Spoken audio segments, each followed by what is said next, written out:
ya mengi ambayo Bwana umetutendea. Ukainuliwe na ukatukuzwe Jehova, maana wewe ni mwaminifu na unastahili Baba. Hakuna Mungu mwingine kama wewe Jehova. Ni asante mtakatifu shemele Bwana.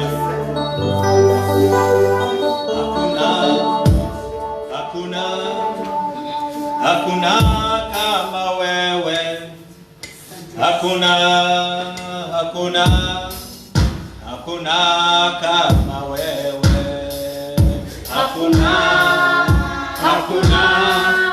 Hakuna kama wewe.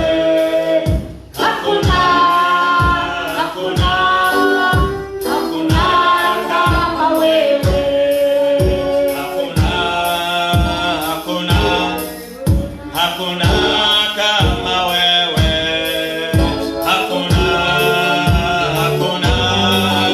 Hakuna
ya kwamba kuna Mungu mwingine kama wewe. Kwa kweli kabisa unastahili kumwambia Bwana kutoka ndani ya nafsi yako, ukiwa unamaanisha ya kwamba kuna Mungu kama yeye, ya kwamba peke yake ndiye anastahili katika maisha yako, ya kwamba peke yake ndiye mtakatifu, peke yake ndiye Bwana, na ya kwamba maanisha ya kwamba una Bwana mwingine au una Mungu mwingine kando na yeye, ya kwamba yeye peke yake ndiye anayetawala, ndiye anayemiliki maisha yako.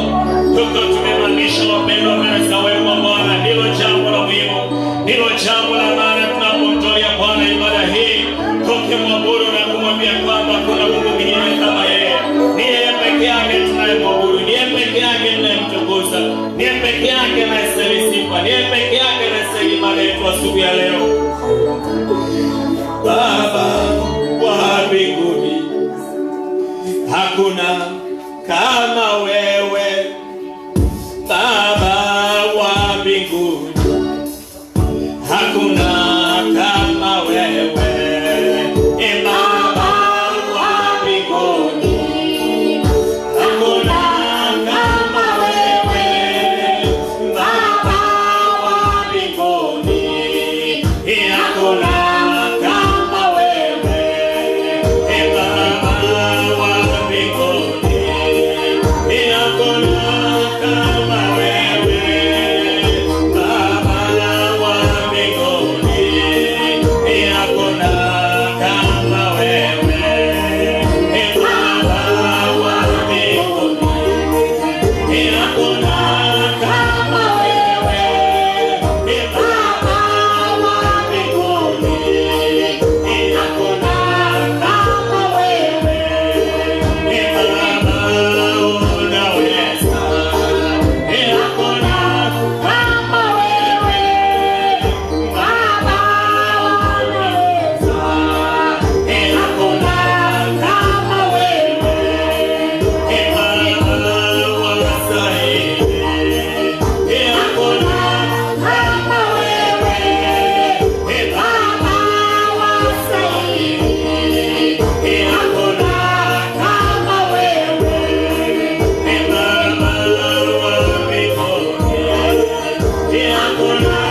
kama wewe. Baba wa mbinguni,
hakuna kama wewe. Baba wa mbinguni,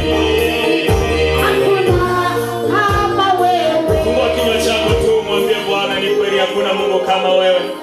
Nasema utoka ndani ya kinywa changu nikiwa nimemaanisha ya kwamba ni kweli sijaona Mungu mwingine, sitaona wala sitarajii kuona Mungu mwingine kama wewe Bwana. Wewe ambaye unatenda matendo ya kutisha ya Bwana, wewe ambaye umetukuka juu ya mbingu na juu ya nchi wewe Bwana, wewe ambaye uko peke yako ulinganishwe na Jehova, wewe ambaye hauna mfano mbinguni na duniani. Bwana tunakuabudu siku ya leo, Bwana tunakuinua siku ya leo, Bwana tulitukuza jina lako siku ya leo. Tunasema unastahili mtakatifu, unastahili Bwana wa mabwana. Hakuna kulinganishwa na wewe, hakuna kufananishwa na wewe. Wewe peke yako ndiwe Bwana, wewe peke yako unastahili, wewe peke yako unaweza Bwana. Mungu wetu na Baba yetu, tunakutukuza siku ya leo, tunakuheshimu Jehova. Tuachilia yetu mbele zako Bwana, tupeana maisha yetu kwako Jehova. Wewe ndiye Mungu wa mbingu Bwana, wewe ndiye Mfalme wa wafalme Bwana, wewe ndiye Mtakatifu wa watakatifu Bwana. Tuiname mbele zako Jehova, tukitambua ya kwamba wewe ni Mungu, ya kwamba hakuna Mungu mwingine Bwana ila wewe Jehova. Unastahili mtakatifu, unastahili maishani mwetu, unastahili kuabudiwa Bwana, unastahili kuinuliwa. Na Bwana tuko mahali hapa ni kwa sababu yako Bwana, ili kutolea Bwana ibada ya shukrani, ibada ya sifa ya Bwana kutoka ndani ya mioyo Bwana, tukisema unastahili Bwana. Yale unatenda maishani mwetu hayalinganishe wewe Jehova, yale Bwana utatendea Bwana, tufananishe na Mungu mwingine Bwana. Tunakushukuru, tunakuinua na tunakuabudu, tunautukuza mtakatifu. Kama peke yako ndiwe Bwana, umeinuliwa zaidi ya mbingu yote Jehova. Asante mtakatifu, asante mtakatifu, asante kwa ajili ya ibada hii. Tunakuabudu Bwana, tunautukuza, tunakuheshimu Bwana, na tunasema ni asante. Pokea ibada yetu Bwana, pokea ibada ya Bwana ya sifa, pokea ibada ya kuabudu Bwana, pokea ibada ya mioyo Jehova, pokea dhabihu ya mioyo Jehova, maana peke yako unastahili. Uinuliwe Bwana na utukuzwe, maana wewe ni Mungu peke yako. Patie Bwana sadaka nzuri ya makofi, umwambie Bwana ni asante, umtukuze Bwana kwa sababu ya peke yake yeye ndiye Mungu. Katika jina la Yesu nitaomba tukaweze kuongozwa, tumsifu Bwana. Tuendelee kubarikiwa katika jina la Yesu. Amina. Wakati wa kumsifu Bwana, kwa hivyo fungua moyo wako, shangilie Bwana, mtukuze Bwana, kwa sababu yeye peke yake ndiye anastahili kuinuliwa katika jina la Yesu. Shangwe na vigelegele kwa Bwana Yesu.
Shangilia zaidi ya hivyo, shangilia Bwana, asante.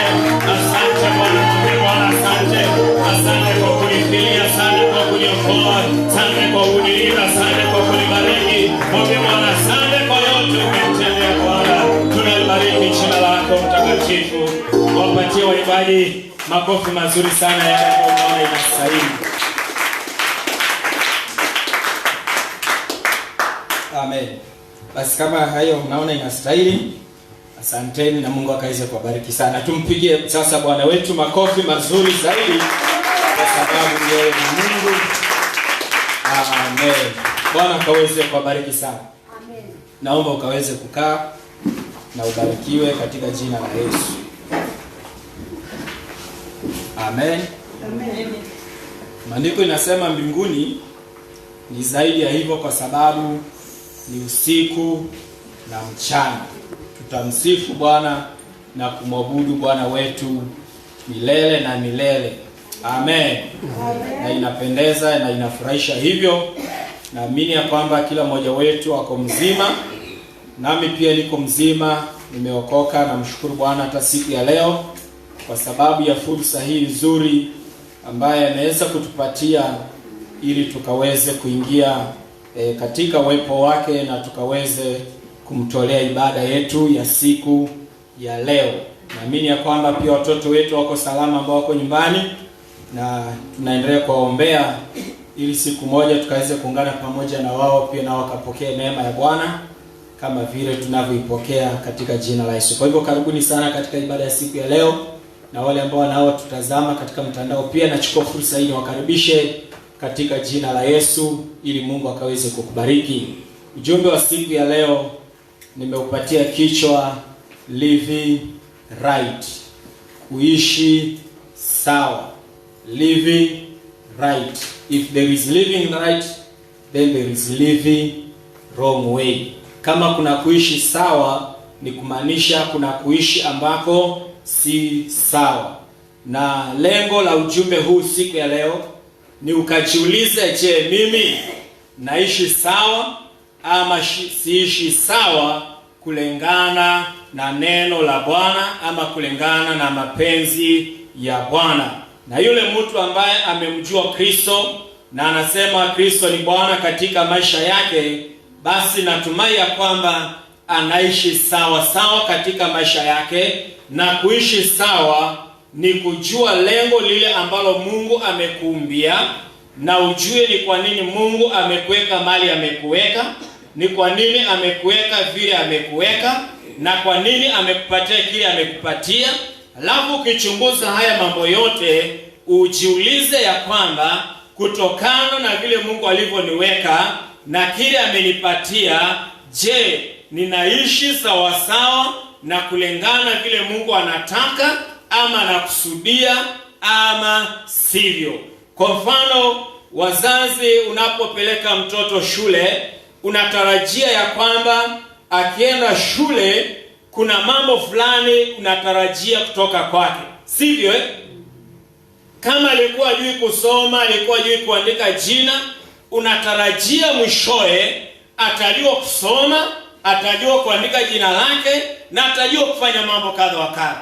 Na kwa hivyo kama wewe mzazi unavyomwanzia mwanao hivyo, na unafanya yale yote ambayo unaona inakupasa ili afikie malengo hayo, basi nampasa naye mwanawe pia achukue malengo hayo kwako ili akaweze kuyafanyisha kazi akiwa amejukumika yeye mwenyewe. Na hapo tunasema ya kwamba ili nikaweze kuwa vile nimetakiwa na nimekusudiwa, lazima pia mimi mwenyewe niwe nimetamani katika moyo wangu. Ni kweli kabisa kwamba siku za leo kuna watu wengi wameajiriwa kwenye sekta mbalimbali, na ukiwaona vile wanavyotoa wajibu wao, ni dhahiri kabisa ya kwamba wamefanya kazi hiyo ama wanatekeleza wajibu huo si kwa sababu wametamani, lakini kwa sababu amekosa kitu cha kujipatia pato, na kazi yoyote aliyokutana nayo akasema ni sawa. Kwa mfano, ili mtu awe ni mwalimu wa kufunza shule, pamoja na kwa ya kwamba analipwa mshahara, lazima awe kazi hiyo ameitamani ndani yake, na anapoitamani anaifanya kulingana na vile anavyostahili, ili naye Mungu amtumie atekeleze wajibu huo. Kama ni biashara unayofanya, inakuwa lazima uwe umetamani ndani yako, na lile tamanio ambalo uko nalo Mungu analitumia, halafu unatekeleza biashara kama vile ambavyo Mungu anakusudia ama anatarajia. Naona ndio unaweza na kumfanya biashara, unamuuliza anahitaji kununua hii kitu, unamuuliza pesa ngapi. Kuna mzee mmoja alizoea kuambia watu, wewe unakuja kujua bei ama umekuja kununua? Sasa unajua huyu ni mtu ambaye ako misplaced, ya kwamba kitu ya kwanza hana mwito wa biashara, amejipata tu kwa biashara hiyo, na utamjua kwa lugha ile anayotumia. Amen. Amen. Nikiwa mimi ni mchungaji, ili ujue kama nimeitwa ama ninajiweka mchungaji mwenyewe, utajua kulingana na vile ninavyowachukulia wale watu ambao Mungu ameweka mikononi mwangu. Ndio utajua huyu ako na mwito ambao unatoka ndani yake ama amejiweka tu. Ndio mtu mwingine atakwambia uje kanisani kama utaki ukae. Sasa utajua huyo sio mchungaji. Maana hata kama kuna kutaka, lakini anatamani. Mchungaji yote angetamani mtu ambaye Mungu amempatia asipotee. Amen. Bwana Yesu asifiwe sana. Ndio unaona kanisani ni mahali pa watu wote. Mtu mwingine atakuja kwambie, mchungaji huyu mtu ni mbaya sana, mbona unamruhusu akae kanisani? Kwani wewe ni mzuri? Amen. Na ndio unaona mchungaji ni baba. Kama vile watoto mnachokozana huko na huko, mnapigana na kila mmoja anakuja na mashtaka kwa mzazi. Mami fulani amenifanya hivi, akasema hivi akanifanya, na fulani akanifanya, nimemfanya hivi maana amenifanya hivi. Labda wewe kwa sababu ni mzazi unatuliza haya yote, maana baada ya siku wote ni watoto. Haleluya. Bwana Yesu asifiwe. Na maandiko inatuonyesha kwamba wakati unapoishi sawa na kukaa kulingana na malengo ambayo Mungu amekuweka, basi Mungu ni mwaminifu ya kwamba anaweza kutana na kitu ambacho kiko ndani ya moyo wako. Hiyo ni kumaanisha kwamba when you live right and behave right, God is able and faithful to fulfill the desire of your heart. Kila mmoja wetu ako na tamanio na lengo maishani mwake. Na lengo hilo na tamanio hilo Mungu anaweza kuja alisababishe liwe kama wewe umekaa mahali pasawa. Bwana Yesu asifiwe. Na kwa hivyo inaonekana ya kwamba you must desire in your heart. Lazima uwe mwenyewe umetamani kuishia malengo fulani ama kuishi kwa namna fulani. Wewe mwenyewe lazima uwe umetamani. Unatamani kuwa mtu aina gani? Unatamani kuishi maisha aina gani? Unatamani kufanya nini kwenye maisha yako? Hilo ndilo Mungu anaangalia. Tamanio la moyo wako ni nini? And you can never set a goal in life unless you have desired it in your heart. Hakuna mtu anaweza weka lengo kwenye maisha kama hajalitamani ama hajaliona katika moyo wake. Sasa siku ya leo, malengo yako wewe ni nini katika maisha yako? Ni nini ambacho unakusudia kufanya kwenye maisha yako? And your desire will be determined by your destiny and the future achievements. Amen. Mtu atakapofika kiwango fulani, ndio utajua huyu mtu alikuwa anaishi kwenye malengo na tamanio la aina gani. Vile unavyokuwa ndio tutajua ulitamani kuwa mtu aina gani. Amen. baadaye tutajua kila mmoja wetu ameishi akitamani maisha aina gani, kulingana na vile tunavyoona mafanikio yake. Tunasema mafanikio inatoka kwa Mungu, ni kweli, na majaliwa inatoka kwa Mungu, ni kweli, lakini yanatoka kwa Mungu kulingana na vile umeyatamani wewe. Na kwa hivyo unaona kwamba unaweza fika mahali umetaka wewe, na mahali umeona wewe ukifika ndani ya moyo wako, mahali umeona moyoni mwako, na mahali umewaza moyoni mwako, wewe utafika. Maana maandiko inasema katika Mithali, vile afikiriavyo mtu ndio anakuwa hivyo hivyo. Unapojiona ukiwa mahali fulani, siku moja, hata kama leo hauko, siku moja utakuwa namna hiyo. Amen. Na kwa hivyo ni vizuri tunapoishi na malengo na matamanio katika maisha yetu. Every good change in life begins with the desire of your heart. Amen. Jambo lolote ligumu lizuri kwenye maisha yako linakuja kulingana na vile umetamani katika maisha yako. Amen. Hata mabaya mengi yanayokuja, Ayubu akasema, lile neno nililoliogopa sana, hilo ndilo lilinifikia. Hata mabaya yale unayaona, uko na uwezo wa kuyasababisha yawe katika maisha yako. Na tukijua hivyo, basi tutaona na tutamani mambo mazuri, ili tukayapokee mambo mazuri kutoka kwa Bwana. Amen.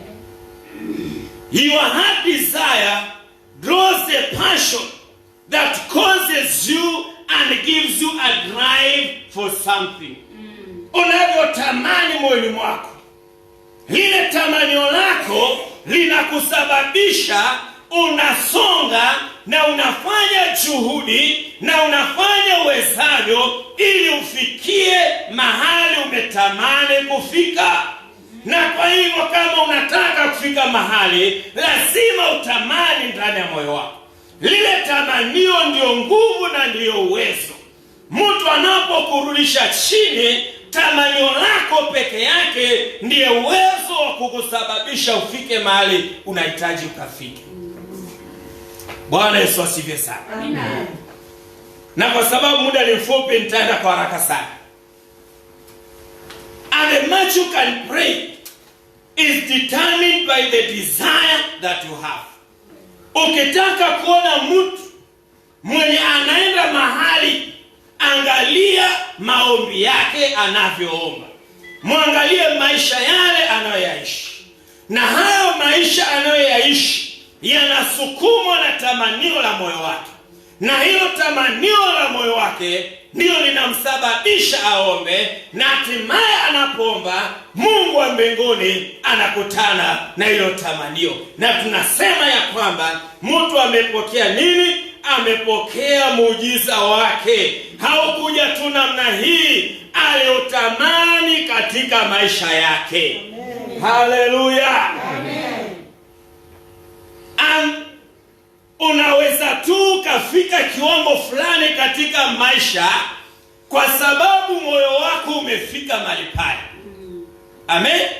Na unaweza ukatulia kwenye maisha maana moyo wako umetulia mahali pale. Amen. Unaweza fanikiwa maana moyo umefanikiwa. Naona maandiko inasema ya kwamba furaha ya Bwana ndiye nguvu yao. Yaani mabadiliko mengi ya maisha ya mwanadamu yanaanzia katika moyo wake. Haleluya. Amina. Ndio unaona hata tabasamu ulio nayo, kama ni ya muda tutajua kwa sababu haijapandwa ndani ya moyo wako. Lakini ya kudumu tutajua kwa sababu imepandwa ndani ya moyo wako. Na haimaanishi ya kwamba tulivyo hapa kila mmoja anapitia maisha mazuri, hapana.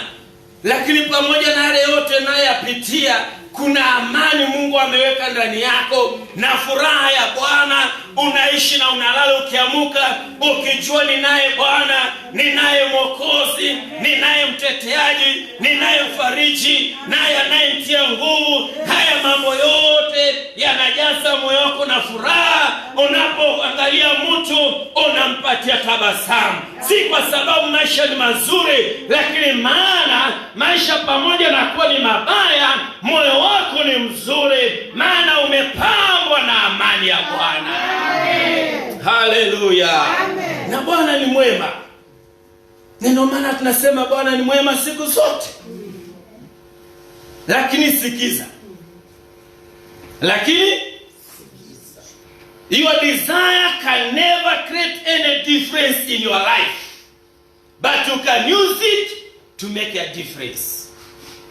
Tamanio ulilo nalo haliwezi likasababisha mabadiliko, lakini unaweza kulitumia wewe mwenyewe usababishe mabadiliko katika maisha yako. Na kwa hivyo mambo ya kubadilisha maisha haiko mikononi mwa Mungu, iko mikononi mwako. Ndio maandiko inasema Mungu amekupa kinywa, amekupa ulimi na uwezo wote, na anasema ya kwamba uwezo wa maisha na mauti uko kwenye ulimi wako wewe mwenyewe. Amen.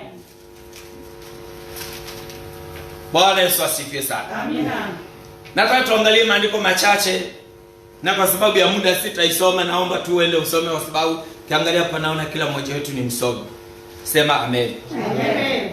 Luka 16 mstari wa 19 hadi mstari wa 21. Kama uko hapa na una Biblia na una kitabu, naweza ukaandika. Sasa wewe utakuwa umenikosea kwa leo, lakini nakusamea kwa leo, alafu naomba siku nyingine usinikosee. Amen. Amen. Yaani unanivunja moyo yani. Kwa hivyo haya maandiko yote utayakumbuka, kama una mali unaweza andika. Luka 16 mstari wa 19 hadi 21. Luke chapter 16 verse 19 to 21. Hii habari ni ya mtu anaitwa Lazaro, na maandiko inatuambia kwamba Lazaro aliishi katika nyumba ya mtu mmoja alikuwa jirani, alikuwa tajiri sana. Na maandiko inatuambia, and Lazarus desired in his heart to eat the scraps from the rich man's table. Yani Lazaro aliishi akitamani akule mabaki ya kutoka kwa meza ya huyo tajiri. Na kwa sababu hiyo God was so faithful to make sure ya kwamba anytime the rich man is eating, there is something falling down to meet the desire of Lazarus. Unajua kuna watu wameishi maisha hayo. Yaani wewe badala uamue na utamani kukaa kwenye meza, unatamani kupokea kutoka kwa hiyo meza. Mimi nimekataa maisha hayo katika jina la Yesu. Amen. Kama Mungu ameweka meza, wacha tukae hapo kwenye meza, na kama inawezekana ukae juu ya meza, ni sawa zaidi. Akapata tamanio la moyo wake. Lakini najua kabisa Lazaro alikuwa ni mwaminifu wa Mungu, na haikuwa mapenzi ya Bwana aishi maisha hayo, lakini aliyaishi kwa sababu alitamani moyoni mwake. Tukatae katika jina la Yesu. Amen. Marko sura ya 10 na mstari wa 46 hadi mstari wa 52. Habari hii inaongea kuhusu mtu mmoja aliyekuwa kipofu. Na maandiko inasema huyu mtu alisikia Yesu anapita mahali pale akiwa kando ya barabara. Na maandiko inasema akajua ya kwamba ni Yesu amefanya nini? Anapita. Na maandiko inasema akapiga kelele akasema, Yesu mwana wa Daudi ni rehemu. Watu wakamwambia anyamaze, lakini bado alipaza sauti.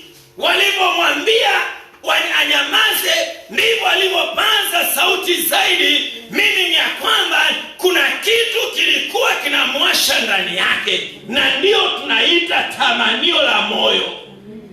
Tamanio la moyo halinyamazishwi wapendwa. Tamanio la moyo halirudishi chini na vizuizi ama na wanadamu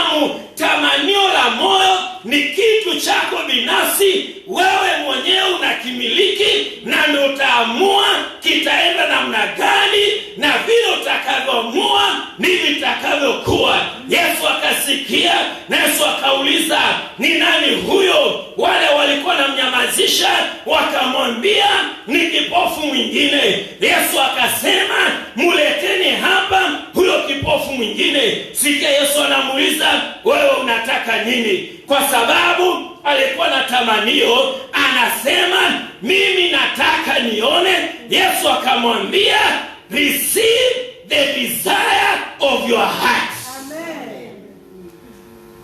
Pokea tamanio la moyo wako. I tell you, kile umetamani siku ya leo, kipokee katika jina la Yesu. Amen. Kile umetamani maishani mwako, kipokee katika jina la Yesu. Amen. Samueli wa kwanza sura ya kwanza mstari wa 17. Naelekea kumalizia. Samueli wa kwanza sura ya kwanza mstari wa 17. Maandiko inasema kuna huyu mama alikuwa anaitwa Hana na alikuwa hana mtoto.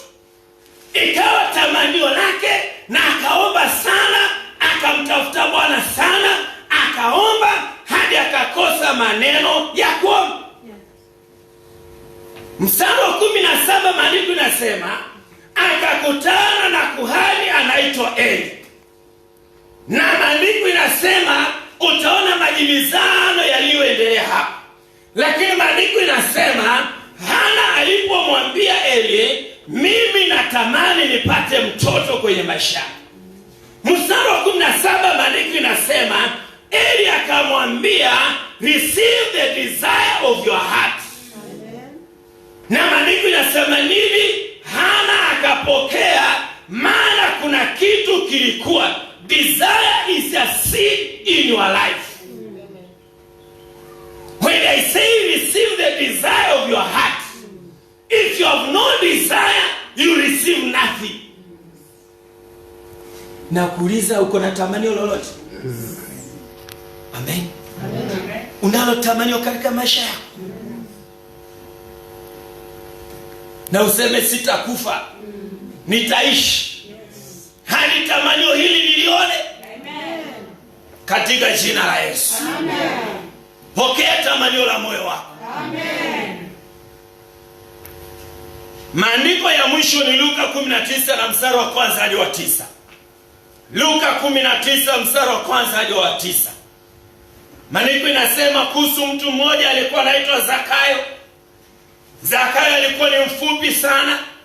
Angepita katikati ya watu hawamuoni, maana ni mfupi sana. Hawezi akainua macho akaona akiwa ndani ya umati wa watu. Lakini maandiko inasema aliposikia Yesu atapita kwenye njia fulani, akajua ya kwamba kama Yesu atapita hapa, sitaambia mtu aniinue, maana tunaweza kubaliana. Na unajua ya kwamba maandiko inasema wanadamu ni wote ni waongo, Mungu peke yake ndio mkweli. Wanadamu wanaweza wakakugeuka, wanadamu wanaweza wakakurudisha chini saa ile mmefika makubaliano. Kwa hivyo akajua nikiongea na mtu fulani saa ile nahitaji aninue, anaweza sema nimezidi, anaweza sema amechoka, anaweza toa sababu yoyote, maana wanadamu wote ni watu wa sababu. Amen. Amen. Amen. Kama leo mtu anaweza kuambia siji kwa ibada maana niko na watoto wachanga. Na mimi nauliza, si unaenda kazini? Mbona ukwambie mkubwa wako uko na watoto wachanga usiende kwenye kazi? Ni masababu ya wanadamu. Huyu bwana kwa sababu alikuwa na tamanio moyoni mwake, maandiko inasema akaenda kwenye njia at a strategic point, akapanda juu ya mti. Tena ukisoma vizuri, alipanda kwenye mti, sijui alitumia kriteria gani, lakini si mti unaweza pandika ovyo ovyo ili mtu mwingine asije akapanda akamshika mguu akamteremsha Yesu akiwa karibu kupita. Hakupanda mti wa kawaida, alipanda mti wenye haupandi kwa urahisi, Maana ukiwa na desire moyoni mwako, hakuna kitu kwenye dunia hawezi ukafanya. Na maandiko yanasema kio kwenye mti, Yesu alipopita hakuona mtu mwingine, aliona yule jamaa amekaa juu ya mti. Na akamwambia, yani when you have a desire, God will see you. Amen. The favor of God will allocate you wherever you are. Amen. Hata mahali wanadamu wakuoni, God will see you right from there. Amen. Maandiko yanasema Yesu akamuuliza, wewe Bwana unafanya nini hapo juu? Shuka, leo imenipasa. I'm supposed today to eat in your house. Just imagine. Wewe unafikiri angekaa hapo chini pale pa kawaida? Na ndio tunapenda tuende vile watu wanataka, tukae kama watu, tuombe kama watu, tufanye mambo kama watu. Amua siku ya leo, I'm going to do my thing differently. Amen. Usipendeze watu. Unawapendeza leo, iko siku watakuchukia na mioyo yao yote. Wapendeza wakazi gani? Maandiko inasema lile tamanio la Zakayo Yesu akakutana naye. Alisema mimi nataka tu nimo, na akapewa zaidi ya tamanio lake. Akamuona, wakatembea naye hadi nyumbani mwake. Kwa tunaona ile movie ya Jesus. Wakati alienda kwa wakati Yesu amekuja, okay, hiyo ni wanadamu wamefanya, lakini si mafundisho pia. Wakati wameenda wakati Yesu amesema nataka kwenda nyumbani mwako. Unajua Yesu alikuwa endi peke yake, hakuna msafara. Mama alianza kusema hai, nani ataanza kupika? Nani atafanya nini? Hakuna chakula cha kutosha na vitu kama hizo. Lakini hiyo haikumzuia Yesu kwenda pale. Haikuzuia Zakayo kusema ndio Bwana utaingia. Na asipopika wako watu watapika. Na unajua wale walikuwa pamoja naye wakaambiwa na Zakayo, ingeni jikoni mkapike. Yani your desire is very important katika maisha. Naomba tusimame.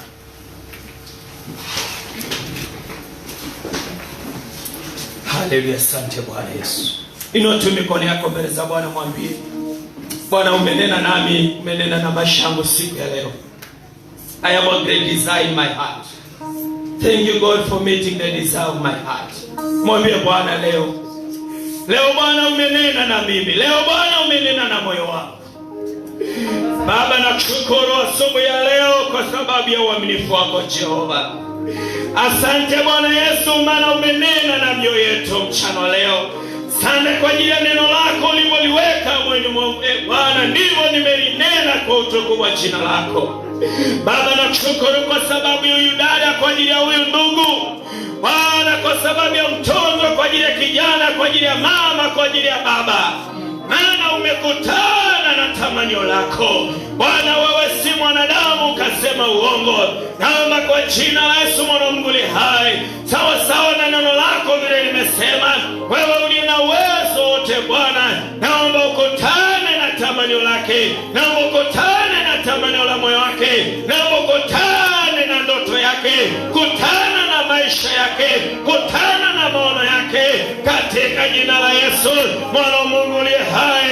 Naomba mchana wa leo Bwana, sawa sawa na neno lako, ujitukuze Jehova, ujidhihirishe Jehova katika maisha yake, bila amesikia neno na kaliamini. Oh Bwana, najua ndani ya moyo wake liko tamanio Jehova. Bwana ukutane nalo, Bwana ukutane nalo, Bwana ukutane nalo katika jina la Yesu.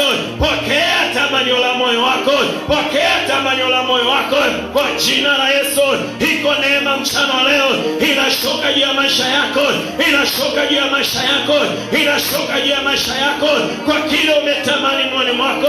Pokea mchana wa leo. Mungu ako na uwezo mchana wa leo wa kunyosha mkono wake juu ya maisha yako katika jina la Yesu.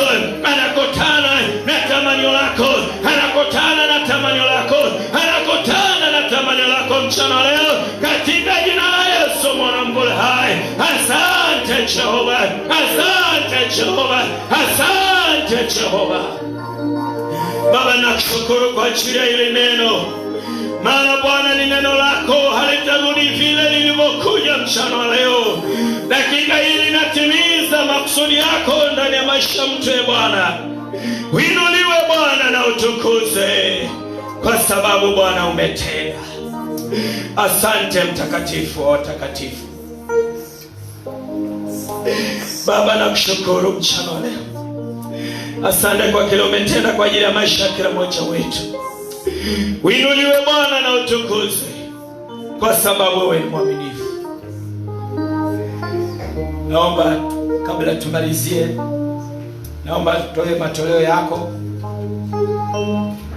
Kama unatuma kwa simu, na tumai ya kwamba hiyo nambari yetu uko nayo, fungu la 10 ama sadaka yako, na utabarikiwa katika jina la Yesu. Kwa hivyo ningependa ukaweze kujiandaa, tukaweze kuomba. Mungu ataweza kukubariki. Baba yangu na Mungu wangu, nakushukuru kwa sababu wewe ni Mungu unayehudumia maisha yetu.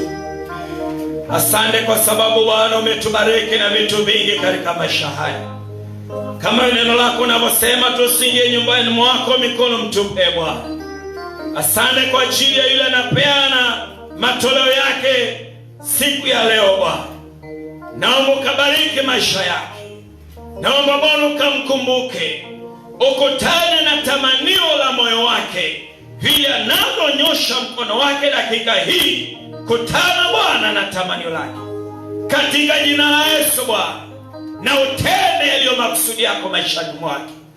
Na kwa ile anapotoa fungu lake la 10, Bwana, naomba kwa jina la Yesu, sawa sawa na neno lako, fungua milango na madirisha mbingu Bwana, umwage baraka juu yake, kiwango cha kujaa kushindiliwa hadi akose mahali pa kuweka baraka hizo, ili utukufu Bwana ukurudie wewe. Kemea kila mharibifu, bariki kazi ya mikono yake, aingiapo na tokapo. Bwana ukambariki. Asante Bwana, na nena neema yako juu ya kila mmoja Bwana, ulinde umuhifadhi katika jina la Yesu. Atokapo mali hapa na mwachie mikononi mwako. Neema yako Bwana ipita ufahamu wa wanadamu iwe juu ya kila mmoja, na utukufu Bwana ukurudie. Katika jina la Yesu Kristo tunaomba na tunaamini, tuseme amen. Na Bwana awabariki, na Bwana kaweze kuwatenda mema katika jina la Yesu.